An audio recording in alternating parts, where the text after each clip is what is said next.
Hi hello ನಮಸ್ಕಾರ ಎಲ್ರಿಗೂ welcome back to my YouTube channel Vijay Soundarya vlogs. ಎಲ್ಲರೂ ಹೇಗಿದ್ದೀರಾ? ನೀವೆಲ್ಲ ಚೆನ್ನಾಗಿದ್ದೀರಾ ಅನ್ಕೊಂಡು ಇವತ್ತಿನ ವ್ಲಾಗ್ನ ಶುರು ಮಾಡ್ತಾ ಇದ್ದೀನಿ. ನಾನು ಪುಟಾಣಿ ಕಾರಲ್ಲಿ ಇವತ್ತು ವ್ಲಾಗ್ನ ಮಾಡ್ತಾ ಇದ್ದೀನಿ. ಸ್ಯಾಟರ್ಡೇ ಇವತ್ತು May 9th ಯದುವೀರ್ ಸ್ಕೂಲ್ ಹತ್ರ ಹೋಗ್ತಾ ಇದ್ದೀವಿ. ಏನಕ್ಕೆ ಅಂದ್ರೆ ಅವ್ನಿಗೆ ಇವತ್ತು ಬುಕ್ಸ್ ಎಲ್ಲ ಕಲೆಕ್ಟ್ ಮಾಡ್ಕೊಳ್ಳೋಕ್ಕೆ ಹೇಳಿದ್ರು, ಹಾಗಾಗಿ ಇವತ್ತು ಹೋಗ್ತಾ ಇದೀವಿ ಸ್ಕೂಲ್ ಹತ್ರ. And here is my husband. Hello, ಹೇಗಿದ್ದೀರಾ ರೂಪೇಶ್? ಸೂಪರ್ ಆಗಿದ್ದೀವಿ. ಡ್ರೈವಿಂಗ್ ಮಾಡಕ್ಕೆ ಹೋಗ್ತಾ ಇದೀವಿ. ವೀಕ್ ಇಂದ ವ್ಲಾಗ್ಸ್ ಮಾಡಿಲ್ಲ ಫ್ರೆಂಡ್ಸ್. ನೋಡಿ ಟ್ಯಾನ್ ಹಿಂಗೆ ಕಾಣಿಸ್ತಾ ಇದೆ, ನೋಡಿ ಟ್ಯಾನ್ ಫ್ರೆಂಡ್ಸ್. ಅಷ್ಟು ಟ್ಯಾನ್ ಆಗ್ಬಿಟ್ಟಿದ್ದೀನಿ. ಒಂದು ಪ್ರಾಜೆಕ್ಟ್ ಸ್ವಲ್ಪ ಜಲ್ದಿ ಟಾರ್ಗೆಟ್ನ ರೀಚ್ ಆಗಬೇಕಿತ್ತು, ಹಾಗಾಗಿ ಜಾಸ್ತಿ ಕೆಲಸ. ಬಿಸಿಲಲ್ಲಿ ಹೋಗಿ ಹೆಂಗೆ ಟ್ಯಾನ್ ಆಗಿದ್ದೀನಿ, ನಿಮ್ಗೆ ಡಿಫ್ರೆನ್ಸ್ ಗೊತ್ತಾಗ್ತಿದ್ಯಾ? ಮೂಗು ಇದು ಎಲ್ಲ. ಆದರೂ ಇವತ್ತು 3 ಥರ ಸನ್ಸ್ಕ್ರೀನ್ ಹಾಕಿದ್ದೀನಿ, ಆದ್ರೂ ಟ್ಯಾನ್ ಆಗ್ತೀನಿ ಫ್ರೆಂಡ್ಸ್. ಏನು ಮಾಡೋದು ಗೊತ್ತಿಲ್ಲ. ಸೊ ಹಾಗಾಗಿ ಬ್ಯುಸಿ ಇರೋದ್ರಿಂದ ನಾನು ವ್ಲಾಗ್ನ ಮಾಡೋಕ್ಕಾಗಿರಲಿಲ್ಲ. ಇವತ್ತು ಸ್ಯಾಟರ್ಡೆ ಆಗಿರೋದ್ರಿಂದ ಸೊ ಒಂದು ಸ್ಕೂಲ್ ಹತ್ರ ಹೋಗಬೇಕು, ಅದಾದಮೇಲೆ ಒಂದು ಫ್ರಾಂಚೈಸಿದು ಲೊಕೇಶನ್ ಫೈನಲ್ ಮಾಡೋದು ಹೋಗಬೇಕು. ಸೊ ಎಷ್ಟೊಂದು ಜನ ಕೇಳ್ತಾ ಇದ್ರಿ, ಚಾಯ್ ವೃದ್ಧಿ ಏನಾಯಿತು, ನೀವು ವ್ಲಾಗ್ಸೇ ಆಗ್ತಾ ಇಲ್ಲ ಅಂತ. ಫ್ರೆಂಡ್ಸ್, ಲಿಟ್ರಲಿ ನನ್ನ ಲೈಫ್ ಸ್ಟೈಲ್ ತೋರ್ಸೋಕ್ಕೆ ನನಗೆ ಟೈಮ್ ಆಗ್ತಾ ಇಲ್ಲ. ಚಾಯ್ ವೃದ್ಧಿ ಸೂಪರಾಗಿ ನಡೀತಾ ಇದೆ. ತುಂಬ ಎಂಕ್ವೈರೀಸ್ ಬರ್ತಾ ಇದೆ, ನಮಗೆ ಲೊಕೇಶನ್ಸ್ ಪ್ರಾಪರ್ ಆಗಿ ಸಿಗ್ತಾ ಇಲ್ಲ. ಸೊ ಇವತ್ತೊಂದು ಫೈನಲ್ ಮಾಡೋದಿದೆ, ಹಾಗಾಗಿ ಹೋಗಬೇಕು ಅಲ್ಲಿಗೂ. ಇವಾಗ ಫಸ್ಟ್ ಸ್ಕೂಲ್ ಹತ್ರ ಹೋಗಿ ಒಂದು ಬುಕ್ಸ್ ಎಲ್ಲ ಕಲೆಕ್ಟ್ ಮಾಡಿಕೊಂಡು ಅಲ್ಲಿಂದ ಹಂಗೆ ಫ್ರಾಂಚೈಸಿ ಲೊಕೇಶನ್ ನೋಡಕ್ಕೆ ಹೋಗೋಣ. ಸೊ ಆ ಲೊಕೇಶನ್ಗೂ ಹೋಗಬೇಕು. ಹಾಗೆಯೇ ಎಷ್ಟೊಂದು ಜನ ಕ್ರೀಮ್ಸ್ ಕೂಡ ಕೇಳ್ತಾ ಇದ್ರಿ, ಸೌಂದರ್ಯ ಯಾವ ಕ್ರೀಮ್ ಯೂಸ್ ಮಾಡೋದು, ನೀವು ಯಾವ ಕ್ರೀಮು ನೀವು ಲಾಸ್ಟ್ ಟೈಮ್ ಹೇಳಿದ್ರಿ ಅದನ್ನು ಕಂಟಿನ್ಯೂ ಮಾಡಿಲ್ಲ ಅಂತ. ನನಗೇನಂದರೆ ರೆಗ್ಯುಲರ್ ಕಸ್ಟಮರ್ಸ್ ಆಗಿಬಿಟ್ಟಿದ್ದಾರೆ, ರಿಪೀಟೆಡ್ ಕಸ್ಟಮರ್ಸ್ ಆಗಿಬಿಟ್ಟಿದ್ದಾರೆ ನನ್ನ ಸಬ್ಸ್ಕ್ರೈಬರ್ಸನ್ನೇ. ಸೊ ನಿನ್ನೆ ನಾ ಮಾಡಿದ್ದು ಮೊನ್ನೆ 100 ಪೀಸ್ ಕ್ರೀಮ್ಸ್ ಡಿಸ್ಪ್ಯಾಚ್ ಆಯಿತು. ಸೊ ನಿಮಗೂ ಏನಾದರೂ ವೈಟ್ನಿಂಗ್ ಕ್ರೀಮ್ಸ್ ಬೇಕು ಅಂದರೆ ನನ್ನ ಕೈಯೆಲ್ಲ ನೋಡಬೇಕು ಎಷ್ಟು ಟ್ಯಾನ್ ಆಗಿತ್ತು, ಎಲ್ಲ ಇವಾಗ ಕ್ಲಿಯರ್ ಆಗ್ತಾ ಇದೆ. ಸೊ ನಿಮಗೂ ಬೇಕು ಅಂತ ಅಂದರೆ ನನ್ನ ನಂಬರ್ ಹಾಕಿರ್ತೀನಿ. ಡೈರೆಕ್ಟ್ ಡೀಲರ್ಶಿಪ್ನ ತೊಗೊಂಡಿದ್ದೀನಿ ಇವಾಗ. ಸೊ ನಿಮ್ಗೆ ಎಷ್ಟು ಬೇಕಾದ್ರೂ ಜಲ್ದಿ, ಫಸ್ಟ್ ಆದ್ರೂ ಸ್ವಲ್ಪ ಲೇಟ್ ಆಗ್ತಿತ್ತು, ಅವ್ರ ಕಡೆಯಿಂದ ನನಗೆ ಬರ್ತಿತ್ತು. ಇವಾಗ ನಾನು ಡೈರೆಕ್ಟ್ ಡೀಲರ್ಶಿಪ್ ತೊಗೊಂಡಿರೋದ್ರಿಂದ ಡೈರೆಕ್ಟ್ ನನಗೆ ಬರುತ್ತೆ. ಇಮಿಡಿಯೇಟಾಗಿ ನಾನು ಡಿಸ್ಪ್ಯಾಚ್ ಮಾಡ್ತೀನಿ, 2-3 ಡೇಸಲ್ಲಿ ನಿಮಗೆ ರೀಚ್ ಆಗಿಬಿಡುತ್ತೆ. ಸೊ ಅದು ಏನಾದರೂ ನಿಮಗೆ ಬೇಕು ಅಂದರೆ ಸ್ಕ್ರೀನ್ ಮೇಲೆ ನಂಬರ್ನ ಕೊಟ್ಟಿರ್ತೀನಿ, ಸೊ ನೀವು ಬುಕ್ ಮಾಡ್ಕೊಳ್ಬೋದು. ಸೊ ಬನ್ನಿ ಇವಾಗ ಫಸ್ಟ್ ಯದುವೀರ್ ಸ್ಕೂಲ್ ಹತ್ರ ಹೋಗಿ ಒಂದು ಬುಕ್ಸ್ನ ಕಲೆಕ್ಟ್ ಮಾಡೋಣ. ಹೇಗೆ ಅನಿಸ್ತದೆ ರೂಪೇಶ್ ನಿಮಗೆ? ಅಫಿಷಿಯಲಿ ಇವಾಗ ನಾವು ಅವನಿಗೆ ಸ್ಕೂಲ್ ಹಾಕಿ ಬುಕ್ಸ್ನ ಕಲೆಕ್ಟ್ ಮಾಡ್ಕೊಳಕ್ಕೆಲ್ಲ ಹೋಗ್ತಾ ಇದೀವಿ. ಏನ್ ಅನ್ಸುತ್ತೆ ನಿಮ್ಗೆ? ಮಗ ದೊಡ್ಡವನ್ ಜಲ್ದಿ ದೊಡ್ಡವನ್ ಆಗ್ತಾ ಇದ್ದಾನೆ ಅಂತ ಅನ್ಸುತ್ತೆ. ಆಮೇಲೆ ನನ್ಗೊಂಥರ ಮೋರ್ ಓವರ್ ಅವ್ನ್ ದೊಡ್ಡವನಾಗೋದ್ಕಿಂತ ನಮಗ್ ವಯಸ್ಸಾಗಿ ಹೋಗ್ತಾ ಇದೆ. ಜೊತೆಗೆ ಏನಂದ್ರೆ ನನಗೆ ಒಂಥರ ಖುಷಿ. ನಾವು ಚಿಕ್ಕ ವಯಸ್ಸಲ್ಲಿರುವಾಗ ನಮ್ಮ ಪೇರೆಂಟ್ಸ್ ಎಲ್ಲ ಬರೋರು ಬುಕ್ಸ್ ಎಲ್ಲ ಇಸ್ಕೊಡಕ್ಕೆ, ಅಂಡ್ ಇವಾಗ ನಾವು ಹೋಗ್ತಾ ಇದೀವಿ. ಅಲ್ಲಿ ಕೇಳ್ತಾ ಇರ್ಬೇಕು ಅವಾಗ, ಇವಾಗ ಕೇಳಕ್ ಮುಂಚೆನೆ ಎಲ್ಲ ಇದೆ. ಅವ್ನ್ ಕೇಳೇ ಇಲ್ಲ, ಬಟ್ ನಾವೇ ತಗೊಂಡೋಗೆಲ್ಲ ಕೊಡ್ತಾ ಇದೀವಿ. ಬಟ್ ನಮ್ಗೆ ಹಂಗಿರ್ಲಿಲ್ಲ, ಬುಕ್ಸ್ ಕೊಡ್ಸಿ ಅದು ಬೇಕು, ಆ ಪರಿಸ್ಥಿತಿ ಆಗಿತ್ತು. But we are happy. ನಮ್ಗೆ ಈ ಒಂದು ಶಕ್ತಿ ಕೊಟ್ಟಿರೋದಕ್ಕೆ ದೇವ್ರಿಗೆ ಥ್ಯಾಂಕ್ಸ್ ಹೇಳ್ಬೇಕು, ಜೊತೆಗೆ ನಿಮ್ಗೂ ಥ್ಯಾಂಕ್ಸ್ ಹೇಳ್ಬೇಕು. ಅಂಡ್ ಯದುವೀರು ನಮ್ಮ ಚಿಕ್ಕಮ್ಮ ಮನೆಗೆ ನೆನೆ ಸಂಜೆ ಇಲ್ಲಿ ನಾನ್ ವೆಜ್ ಮಾಡಿದ್ವಿ. ಚಿಕ್ಕಮ್ಮವರೆಲ್ಲ ಇಲ್ಲೇ ಬಂದಿದ್ರು, ಅವ್ರ ಜೊತೆ ಅವ್ನು ಅಲ್ಲೇ ಇದ್ದ. ಅವನೇನಕ್ಕೆ ಅಂದ್ಬಿಟ್ಟು ನಾವು ಕರ್ಕೊಂಡು ಹೋಗ್ತಾ ಇಲ್ಲ, ಅಲ್ಲಿಂದ ಹಾಗೆ ನಮ್ಮ ಕೆಲಸ ಬೇರೆ ಇದೆಯಲ್ಲ ಹಾಗಾಗಿ. ಅಂಡ್ ಈ ಕಾರ್ ಬಗ್ಗೆ ಕೇಳ್ತಾ ಇದ್ರಿ, ಆನ್ ರೋಡ್ ಪ್ರೈಸ್ ಇದು 10 lakhs. Approximate 10 lakhs. ಇವಾಗ ಇನ್ನ 60,000 70,000 ಜಾಸ್ತಿ ಆಗುತ್ತೆ. ರೋಡ್ ಟ್ಯಾಕ್ಸ್ ಇನ್ಕ್ಲೂಡ್ ಆಗಿದೆ. ಸೊ ನಮ್ದು ರೋಡ್ ಟ್ಯಾಕ್ಸ್ ಇನ್ಕ್ಲೂಡ್ ಆಗಬಾರ್ದು ಅಂತಾನೆ ಜಲ್ದಿ ವೈಟ್ ತಗೊಂಡಿದ್ದು, ಇಲ್ಲಾಂದ್ರೆ ನಮ್ಗೆ ಸಿಲ್ವರ್ ಇಷ್ಟ ಆಯ್ತು. ಆಲ್ಮೋಸ್ಟ್ 9,92,000 ನೀವು 10 lakhs ಅನ್ಕೊಳ್ಳಿ. ಸೊ 10 lakhs ಈ ಒಂದು ಕಾರ್ನ ಬಜೆಟ್. ಮೊನ್ನೆ ನಾನು ಸೈಟ್ಗೆಲ್ಲ ತಗೊಂಡೋಗಿದ್ದೆ, ಇಲ್ಲಿಂದ ಸರ್ಜಾಪುರಕ್ಕೆ ನಾನೇ ಓಡಿಸ್ಕೊಂಡು ಹೋಗಿದ್ದೆ. ನಿಂಗೆ ಹೆಂಗ ಅನ್ಸಿತ್ತು ಅವಾಗ? ನನಗೇನು ಅನ್ಸಿಲ್ಲ, ಯಾರಿಗೂ ಗುದ್ದೆ ಇದ್ರೆ ಸಾಕು ಅಂತ ಅನ್ಸಿತ್ತು ಅಷ್ಟೇ. ಹುಷಾರಾಗಿ ಬಂದೆ ಫ್ರೆಂಡ್ಸ್. ಸೊ ಅಷ್ಟೇ. ಇವಾಗ ರೂಪೇಶ್ ಓಡಿಸ್ತಾ ಇದ್ರೆ ಅಲ್ಲಿಂದ ನಾನು ಡ್ರೈವ್ ಮಾಡ್ಕೊಂಡು ಹೋಗ್ತೀನಿ. ಆ್ಯಂಡ್ ಇವತ್ತು ನಾನು ಡ್ರೆಸ್ ಯಾವ್ದು ಹಾಕ್ಕೊಂಡಿದ್ದೀನಿ ಅಂದ್ಬಿಟ್ಟು ನಾನು ಅಲ್ಲಿ ಸ್ಕೂಲ್ ಹತ್ರ ಹೋದ್ಮೇಲೆ ನಾನು ನಿಮ್ಮ ಜೊತೆ ಶೇರ್ ಮಾಡ್ತೀನಿ. Stay tune. ಫಸ್ಟ್ ಟೈಮ್ ಯಾರಾದರೂ ನನ್ನ ಚಾನಲ್ನ ನೋಡ್ತಾ ಇದ್ರೆ ಎಲ್ಲ ವ್ಲಾಗ್ಸ್ ನೋಡಿ, ನಿಮ್ಮೆಲ್ಲರಿಗೂ ಇಷ್ಟ ಆಗುತ್ತೆ. ಇಷ್ಟ ಆದರೆ ಒಂದು ಪುಟ್ಟ ಲೈಕ್ ಮಾಡೋದು, ಶೇರ್ ಮಾಡೋದು, ಸಬ್ಸ್ಕ್ರೈಬ್ ಮಾಡೋದು ಮಾತ್ರ ಮರಿಬೇಡಿ. ಏನ್ ರೂಪೇಶ್ ಹೇಳು, ನಿನ್ನ ಚಾನಲ್, ನಿನ್ನ ಹೆಂಡತಿ ಚಾನಲ್ಗೆ ಸಬ್ಸ್ಕ್ರೈಬ್ ಮಾಡ್ಕೊಳ್ಳೋಕ್ಕೆ ಪ್ಲೀಸ್ ಗೈಸ್, ಪ್ಲೀಸ್ ಸಬ್ಸ್ಕ್ರೈಬ್ ಮಾಡ್ಕೊಳ್ಳಿ. ಆ್ಯಂಡ್ ಬನ್ನಿ ಇವಾಗ ಹೋಗಿ ಬುಕ್ಸ್ನ ತಗೊಳ್ಳೋಣ. ನೀವೆಲ್ಲ ನನ್ನ ಸಬ್ಸ್ಕ್ರೈಬರ್ಸ್, ನಿಮ್ಮ ಮಕ್ಕಳಿಗೆ ಬುಕ್ಸ್ ಎಲ್ಲ ತಂದ್ರ, ಅಡ್ಮಿಷನ್ ಆಯ್ತಾ, ಸ್ಕೂಲ್ ಸ್ಟಾರ್ಟ್ ಆಯ್ತಾ, ಏನು ಸ್ವಲ್ಪ ನೀವು ಕಾಮೆಂಟ್ಸ್ ಎಲ್ಲ ಹಾಕ್ತಾ ಇದ್ರೆ ನಮ್ದು ಇಂಟ್ರಾಕ್ಷನ್ ಚೆನ್ನಾಗಿರುತ್ತೆ, ಬಾಂಡಿಂಗ್ ಚೆನ್ನಾಗಿರುತ್ತೆ. ನೋಡಿ, ನಾನು 1 ವಾರದಿಂದ ವ್ಲಾಗ್ಸ್ ಹಾಕಿಲ್ಲ. ಎಷ್ಟೊಂದು ಜನ ನಂಗೆ ಪರ್ಸ್ನಲ್ ಆಗಿ ನಂದು ಪ್ರಮೋಷನಲ್ ವಿಡಿಯೋ ಇದೆಯಲ್ಲ, ಪ್ರಮೋಷನಲ್ ಫೋನ್ ಇದೆಯಲ್ಲ, ಸೊ ಆ ನಂಬರ್ಗೆ ಯಾಕೆ ವ್ಲಾಗ್ಸ್ ಆಗ್ತಾ ಇಲ್ಲ, ವ್ಲಾಗ್ಸ್ ಹಾಕಿ ಅಂತೆಲ್ಲ ಹಾಕ್ತಾರೆ. ಸೊ ಅದನ್ನೆಲ್ಲ ನೋಡಿದಾಗ ನಂಗೆ ಸಿಕ್ಕಾಪಟ್ಟೆ ಖುಷಿ ಆಗುತ್ತೆ. ನಾವು ಲೈಫಲ್ಲಿ ಏನು ಸಂಪಾದನೆ ಮಾಡ್ತೀವೋ ಬಿಡ್ತೀವೋ, ಬಟ್ ಈ ಪ್ರೀತಿ ಅಭಿಮಾನನ ನಾವು ಸಂಪಾದನೆ ಮಾಡಿದೀವಲ್ಲ ಅಂತ ತುಂಬಾನೇ ಖುಷಿ ಆಗುತ್ತೆ ನನಗೆ. ಸೊ ಅವರು ಕಳ್ಸಿದ್ದು ಟೆಕ್ಸ್ಟ್ ಸಿಕ್ಕರೆ ನಾನು ನಿಮ್ಗೆ ಇಲ್ಲಿ ಹಾಕ್ತೀನಿ. ಅದು ನೋಡಿದಾಗಂತೂ ನನ್ನ ಕಣ್ಣಲ್ಲಿ ನೀರೇ ತುಂಬಿಕೊಳ್ತು ಫ್ರೆಂಡ್ಸ್, ಅಷ್ಟು ಖುಷಿ ಆಯಿತು. ಆ್ಯಂಡ್ ಇಲ್ಲೊಂದು ಸ್ಕೂಲ್ ಇದೆ, ಇಲ್ಲೂ ಕೂಡ ಬುಕ್ಸ್ ಎಲ್ಲ ಪೇರೆಂಟ್ಸ್ನ ತೊಗೊಂಡು ಹೋಗ್ತಾ ಇದ್ದಾರೆ, ತೋರಿಸ್ತೀನಿ ಬನ್ನಿ. ರೂಪೇಶ್ ಅವ್ರ ಸ್ಕೂಲ್ ಫ್ರೆಂಡ್ಸ್, ಇದು ಕೈರಳ್ಳಿ ನಿಲಯ ಸ್ಕೂಲ್. ಇವ್ರ ಮಮ್ಮಿನೇ ಇದೇ ಸ್ಕೂಲಲ್ಲೇ ಓದಿದ್ದು. ಆಮೇಲೆ ನಾನು, ಆಮೇಲೆ ನಮ್ ತಮ್ಮಂದ್ರು, ಬಾಮಂದ್ರು. ರೂಪೇಶ್ ಓದಿದ್ದು ಇಲ್ಲಿ ಕೈರಳ್ಳಿ ನಿಲಯಂ ಸೆಂಟ್ರಲ್ ಸ್ಕೂಲ್ ಅಂತ. ಅದಕ್ ಮುಂಚೆ ಎಲ್ಲಿ ಓದಿದ್ ನೀನು? ಅದಕ್ ಮುಂಚೆ ಇದು SDA ಅಂತ ಇದೆ, ಅದಕ್ ಮುಂಚೆ ಸೆಂಟ್ ಥಾಮಸ್. ನಮ್ಮ ಅತ್ತೆ ಇಲ್ಲಿ, ನಮ್ಮ ಅಮ್ಮನು ಇದೇ ಸ್ಕೂಲ್ ಕೈರಳ್ಳಿ ನಿಲಯಂ ಅಲ್ಲಿ ಓದಿದ್ದು. ನಮ್ಮ ಅವ್ರ PT ಸರ್, ನನ್ಗೂ PT ಸರ್ ಆಗಿದ್ದು. ಇವ್ರ ಮಮ್ಮಿ PT ಸರ್, ಇವ್ರಿಗೂ PT ಸರ್ ನೋಡಿ. ಆಮೇಲೆ ಇದು ಜನರೇಷನ್ ಇಂದ ಬರ್ತಿತ್ತು, ಬಟ್ ಯದುವೀರಿಂದ ಬ್ರೇಕ್ ಆಯ್ತು. ಯದುವೀರಿಂದ ಎಲ್ಲ ಏನು ಬ್ರೇಕ್ ಆಗಿಲ್ಲ, ಅಲ್ಲ ಯದುವೀರಿಂದ ಇಲ್ಲಿ ಕಟ್ ಆಯ್ತು ಅಂತ ಹೇಳ್ತಾರೆ. ಅದು ಎಲ್ಲರೂ ಓದಿದ್ದಾರೆ, ನಮ್ಮ ಮಕ್ಳು ಎಲ್ಲ ಅಲ್ಲೇ. ವೇದು, ಲಡ್ಡು, ನಮ್ ಚಿಕ್ಕತೆ ಮಕ್ಳು ಗಗನು, ಗೌತಮು ಈ ಸ್ಕೂಲಲ್ಲಿ ಓದೋರು ಡಾಕ್ಟರ್ ಆಗಿದ್ದಾರೆ.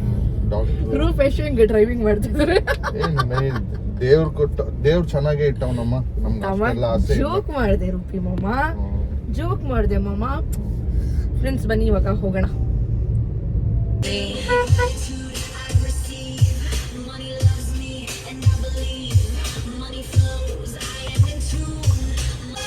ಎಲ್ಲಿಂದ ಹೆಂಗ್ ಬರ್ತಾ ಇದೆಯಾ ಅಣ್ಣೋ?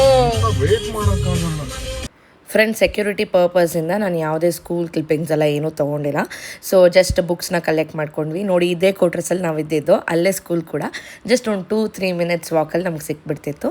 ಸೊ ಆಲ್ಮೋಸ್ಟ್ 4400 ರೂಪೀಸ್ ಬುಕ್ಸ್ಗೆ ಚಾರ್ಜ್ ಆಯಿತು. ಅದ್ರಲ್ಲಿ ಕೊಟ್ಟಿರೋದೇ 3 ಬುಕ್ಸ್, ಇನ್ನು ಮಿಕ್ಕಿದೆಲ್ಲ ಆ್ಯಕ್ಟಿವಿಟೀಸ್ದು, ರೈಮ್ಸ್, ಮಿಷನ್ಸ್ ಆ ಥರದ್ದೆಲ್ಲ ಕೊಟ್ಟಿದ್ದಾರೆ. ನನಗೊಂದು ಸಲ ಒಂಥರ ಯೂನಿಕ್ ಅಂತ ಅನ್ನಿಸ್ತು. ಬಟ್ ನಮಗೆಲ್ಲ ಹಿಂಗೆ box line book, 4 line books, ಅದಾದಮೇಲೆ ರೈಮ್ಸ್ ಬುಕ್ಸು ಈ ಥರದ್ದು ಇರ್ತಿತ್ತು. ಇವ್ರಿಗೆ ಡ್ರಾಯಿಂಗ್ಸು, ಕ್ಲೇ ಈ ಥರದ್ದೆಲ್ಲ ಜಾಸ್ತಿ. ನಾನು ಮೇ ಬಿ ನೆಕ್ಸ್ಟ್ ವೀಡಿಯೋಲಿ ನಿಮ್ಗೆ ಬೇಕಂದರೆ ಕೇಳಿ ಏನೇನು ಕೊಟ್ಟಿದ್ದಾರೆ ಅಂದ್ಬಿಟ್ಟು ನಾನು ನಿಮ್ಮ ಜೊತೆ ಶೇರ್ ಮಾಡ್ತೀನಿ. ಸೊ ಅದು ಬಿಟ್ಟು ಇನ್ನು ಸ್ಕೂಲ್ ಡೈರಿ ಮಾತ್ರ ಅವ್ರ ಕ್ಲಾಸಲ್ಲೇ ಕೊಡ್ತಾರೆ ಅಂತ ಇನ್ಫಾರ್ಮ್ ಮಾಡಿದ್ರು. ಸೊ ಇವಾಗ ನಾವು ಬುಕ್ಸ್ ಎಲ್ಲ ಕಲೆಕ್ಟ್ ಮಾಡಿಕೊಂಡು ನಾವು ಹೋಗ್ತಾ ಇದ್ದೀವಿ. ಸೊ ಲೊಕೇಶನ್ ಫೈನಲ್ ಮಾಡೋಕ್ಕೆ, ಲೊಕೇಶನ್ ಫೈನಲ್ ಮಾಡಿಕೊಂಡು ನೆಕ್ಸ್ಟ್ ನಾವು ಪೋಲಾರ್ ಬೇರ್ಗೆ ಬಂದ್ವಿ. ಯಾಕಂದರೆ ಸಿಕ್ಕಾಪಟ್ಟೆ ಬಿಸಿಲಿದೆ ಬ್ಯಾಂಗ್ಳೂರಲ್ಲಿ. ಹಾಗೆಯೇ ನಾನು ಇನ್ಸ್ಟಾಗ್ರಾಮಲ್ಲಿ ನೋಡ್ತಾ ಈ ಪೋಲಾರ್ ಬಿಯರ್ದು ಕುಲ್ಫಿ, ಮ್ಯಾಂಗೋ ಕುಲ್ಫಿದು ಜಾಸ್ತಿ ಟ್ರೆಂಡಿಂಗ್ ಇರ್ತಿತ್ತಲ್ಲ, ಸರಿ ಟೇಸ್ಟ್ ನೋಡೋಣ ಹೇಗಿದೆ ಅಂದ್ಬಿಟ್ಟು ಬಂದ್ವಿ. ಮತ್ತು ಏನು ಗೊತ್ತಾ ಫ್ರೆಂಡ್ಸ್, ನೋಡಿ ನಾವು ಬಂದಾಗ ಯಾರೂ ಇರಲ್ಲ. ನಾನು ಇದು ಎಷ್ಟೊಂದು ಸಲ ಅಬ್ಸರ್ವ್ ಮಾಡಿದ್ದೀನಿ. ನಾವು ಹೋದಾಗ ಅಂಗಡಿಗಳಲ್ಲಿ ಖಾಲಿ ಹೊಡಿತಿರ್ತಾರೆ. ಅದಾದಮೇಲೆ ನಾವು ಹೋಗಿದ್ದು ಒಂದು 2-3 ಮಿನಿಟ್ಸ್ಗೆ ತುಂಬೋಗಿರ್ತಾರೆ ನೋಡೋ ಥರ. ಇದು ಎಲ್ಲ ಕಡೆ ನಾವು ಟ್ರೈ ಮಾಡಿಬಿಟ್ಟಿದ್ದೀವಿ. ಸೊ ಮನೆಗೂ ಕೂಡ ಐಸ್ ಕ್ರೀಮ್ನ ತೊಗೊಂಡೋಗಿ ನಮ್ಮ ಚಿಕ್ಕಮ್ಮ ಅವರು ಕೊಟ್ಟು ಯದುವೀರನ್ನ ಮಾತಾಡಿಸ್ಕೊಂಡು ನೆಕ್ಸ್ಟ್ ನಾನು ರೂಪೇಶ್ ಮೂವಿಗೆ ಬಂದ್ವಿ ಸಾಯಂಕಾಲ. ಸೊ ಎಷ್ಟೊಂದು ದಿವಸ ಆಗಿತ್ತು. ಯೂಶ್ವಲಿ ನಾವು ಮಂತ್ಲಿ ಥ್ರೈಸ್ ಮೂವೀಸ್ಗೆ ಹೋಗ್ತಾ ಇರ್ತೀವಿ. ಸೊ ಆಲ್ಮೋಸ್ಟ್ 20 ಡೇಸ್ ಆಗಿತ್ತು ಮೂವಿಗೆ ಹೋಗಿರಲಿಲ್ಲ. ಸೊ ನಾನು ರೂಪೇಶ್ ಒಳ್ಳೆ ಮೂವಿ ನೋಡ್ಕೊಂಡು ಹೋಗೋಣ ಅಂದ್ಬಿಟ್ಟು ಮೂವಿಗೆ ಬಂದಿದ್ವಿ. ಧ್ರುವ ಸರ್ಜಾದು KD ಮೂವಿಗೆ. ಯೂಶ್ವಲಿ ನೀವು ನೋಡಿರ್ತೀರ, ನನ್ನ ಹಳೆ ಫಾಲೋವರ್ಸ್ ಆಗಿದೆ, ನಾವಿಬ್ಬರಿಗೂ ಸ್ವಲ್ಪ ಮೂವಿ ಕ್ರೇಜ್. ಯಾವುದೇ ಹೊಸ ಮೂವೀಸ್ ರಿಲೀಸ್ ಆದ್ರೂ ನಾವು ಹೋಗ್ತಿರ್ತೀವಿ. ಬಟ್ ಇವಾಗ ಸ್ವಲ್ಪ ಮೂವೀಸ್ ಎಲ್ಲ ಕಮ್ಮಿ ಆಗಿಬಿಟ್ಟಿದೆ, ಯಾಕೆ ಗೊತ್ತಿಲ್ಲ. ಬಟ್ ಇಂಡಸ್ಟ್ರಿನ ಇಂಪ್ರೂವ್ ಆಗಬೇಕು, ಒಳ್ಳೊಳ್ಳೆ ಪ್ರತಿಭೆಗಳನ್ನ ತರಬೇಕು. ಬಟ್ ಲ್ಯಾಗ್ ಆಗ್ತಾಯಿದ್ದೀವಿ ಎಲ್ಲೋ ಅಂತ ಅನಿಸುತ್ತೆ ನನಗೂ, ನಿಮಗೂ ಹಂಗೆ ಅನಿಸುತ್ತೆ. ಬಟ್ ನನಗೆ ಗೊತ್ತಿರೋ ಅಂಥವ್ರೆ ಎಷ್ಟು ಟ್ಯಾಲೆಂಟೆಡ್ ಇದ್ದಾರೆ, ಬಟ್ ಅವ್ರಿಗೆ ಯಾವುದೂ ಒಳ್ಳೆ ಕ್ಯಾಸ್ಟಿಂಗ್ ಸಿಗ್ತಿಲ್ಲ. ಸೊ ಗೊತ್ತಿಲ್ಲ, ಎಲ್ಲ ಫೀಲ್ಡಲ್ಲೂ ಕಷ್ಟ ಇದೆ ಫ್ರೆಂಡ್ಸ್ ಈಗ. ಆ್ಯಂಡ್ ನೆಕ್ಸ್ಟು ನಾನು ಹೋಗ್ತಾ ಇರೋದು ನೆಲಮಂಗಲಕ್ಕೆ. ವಾಸ್ತು ಕನ್ಸಲ್ಟೇಷನ್ ಇತ್ತು. ನಾನು ಮುಂಚೆ ಯಾರಿಗೆ ಮಾಡಿದ್ನಲ್ಲ ವಾಸ್ತು, ಸೊ ಅವ್ರಿಗೆ ಚೆನ್ನಾಗಿದ್ದು ರಿಸಲ್ಟು. ನೆಕ್ಸ್ಟ್ ಅವ್ರ ಫ್ರೆಂಡ್ಗೆ ಸಜೆಸ್ಟ್ ಮಾಡಿ ಅವರು ಕರೆದಿದ್ರು ಇವತ್ತು. ಸೊ ಹಾಗಾಗಿ ಹೋಗೋಣ ಅಂತ ಹೋಗಿದ್ದೆ. ರಿಪೀಟೆಡ್ ಕಸ್ಟಮರ್ಸ್ ಅಂತಲೇ ಹೇಳ್ಬೋದು. ಸೊ ಮಳೆ ಅಂತೂ ಸಿಕ್ಕಾಪಟ್ಟೆ ಇತ್ತು. ಮೆಟ್ರೋ ಸ್ಟೇಷನಲ್ಲಿ ವೆಯ್ಟ್ ಮಾಡ್ತಾಯಿದ್ದೆ. ಅದು ಮುಗಿಸ್ಕೊಂಡು ಇವಾಗ ಬಿಲ್ಡಿಂಗ್ ಹತ್ರ ಹೋಗಿ ಈ 2 ಬಿಲ್ಡಿಂಗು ಇವತ್ತು ನಾನು ನೋಡಬೇಕಾಗಿರೋವಂಥ ವಾಸ್ತು. ಸೊ ಬನ್ನಿ ಇನ್ನು ರಾಕ್ ಕ್ಲಿಪ್ಪಿಂಗ್ಸ್ನ ತೋರಿಸ್ತೀನಿ, ನೋಡಿ ಎಂಜಾಯ್ ಮಾಡಿ. ಫಸ್ಟ್ ಟೈಮ್ ಯಾರಾದರೂ ನನ್ನ ವ್ಲಾಗ್ನ ನೋಡ್ತಾ ಇದ್ದರೆ ಎಲ್ಲ ವ್ಲಾಗ್ಸ್ನ ನೋಡಿ, ಎಲ್ಲರಿಗೂ ಇಷ್ಟ ಆಗುತ್ತೆ. ನಾನು ಇದು ಹೊಡೀರಿ, ಇದು ಕಿತ್ತಾಕಿ, ಈ ಥರ ಮಾಡಿಸಿ ಆ ಥರ ಮಾಡಿಸಿ ಅಂತ ಹೇಳಲ್ಲ. ಸಿಂಪಲ್ ಬೇಸಿಕ್ ವಾಸ್ತು. ಅಲ್ಲಿ ಏನು ಇಲ್ಲ, ಅಲ್ಲಿ ಏನು ಹಾಕಿದ್ರೆ ಅದಕ್ಕೆ ಬ್ಯಾಲೆನ್ಸ್ ಆಗುತ್ತೆ ಅನ್ನೋದನ್ನು ಮಾತ್ರ ನಾನು ಸಜೆಸ್ಟ್ ಮಾಡ್ತೀನಿ. ಲೈಕ್ ಕಲರ್ ಕರೆಕ್ಷನ್ ಥೆರಪೀಸ್ ಆ ಥರದ್ದೆಲ್ಲ ಮಾಡಿಸಿ ನಾನು ವಾಸ್ತು ಕರೆಕ್ಷನ್ ಅನ್ನೋದನ್ನು ಮಾಡಿಸ್ತೀನಿ. ಸೊ ನಿಮಗೂ ಏನಾದರೂ ಬೇಕು ಅಂತ ಅಂದರೆ ನಾನು ಸ್ಕ್ರೀನ್ ಮೇಲೆ ಕಾಂಟ್ಯಾಕ್ಟ್ ನಂಬರ್ನ ಹಾಕಿರ್ತೀನಿ, ನೀವು ಕಾಂಟ್ಯಾಕ್ಟ್ನ ಮಾಡ್ಬೋದು. ಮಾರ್ಕೆಟ್ಗಿಂತ ವೆರಿ ಅಫೋರ್ಡಬಲ್ ಪ್ರೈಸಲ್ಲಿ ಮಾಡಿಕೊಡ್ತೀನಿ. ಕರೆಕ್ಷನ್ ರೆಮಿಡೀಸ್ನ ನಾನು ನಿಮ್ಮ ಜೊತೆ ಶೇರ್ ಮಾಡ್ತೀನಿ. ಸೊ ಬನ್ನಿ ಇನ್ನು ರಾಕ್ ಕ್ಲಿಪ್ಪಿಂಗ್ಸ್ನ ತೋರಿಸ್ತೀನಿ. ಈ ನಡುವೆ ಫುಲ್ಲು ವಾಸ್ತುದ ಅಪಾಯಿಂಟ್ಮೆಂಟ್ಸ್ ಜಾಸ್ತಿ. ಸೊ ನಾನು ಹೇಳಿದ್ದು ಲಾಸ್ಟ್ ಟೈಮ್ ಅವ್ರಿಗೆ ಇಷ್ಟ ಆಗಿ ಅವ್ರಿಗೆಲ್ಲ ಓಕೆ ಅನ್ಸಿದ್ಮೇಲೆ ಇವ್ರಿಗೆ ಸಜೆಸ್ಟ್ ಮಾಡಿರೋವಂಥದ್ದು. ಸೊ ನೋಡೋಣ ಇದರಲ್ಲಿ ಏನು ವಾಸ್ತು ಇಶ್ಯೂ ಇದೆ, ಕರೆಕ್ಷನ್ಸ್ ಹೇಗೆ ಮಾಡ್ಬೋದು ಅನ್ನೋದನ್ನೆಲ್ಲ ನಾನು ತಿಳಿಸ್ತೀನಿ. ಸೊ ನಿಮಗೂ ಏನಾದರೂ ವಾಸ್ತು ರಿಲೇಟೆಡ್ ವಿಡಿಯೋಸ್, ವಾಸ್ತು ರಿಲೇಟೆಡ್ ಕನ್ಸಲ್ಟೇಷನ್ ಎಲ್ಲ ಬೇಕು ಅಂದರೆ ಸ್ಕ್ರೀನ್ ಮೇಲೆ ನಾನು ನಂಬರ್ ಹಾಕಿರ್ತೀನಿ, ಕಾಂಟ್ಯಾಕ್ಟ್ನ ಮಾಡ್ಬೋದು. Very good. ಇನ್ನು ಏನು ಸಿಂಕೆಲ್ಲ ಏನು ಫಿಕ್ಸ್ ಆಗಿಲ್ಲ, ಸೊ ದಟ್ ಏನೇನು ಚೇಂಜಸ್ ಬೇಕಿದ್ರೂ ಮಾಡ್ಕೋಬೇಕು.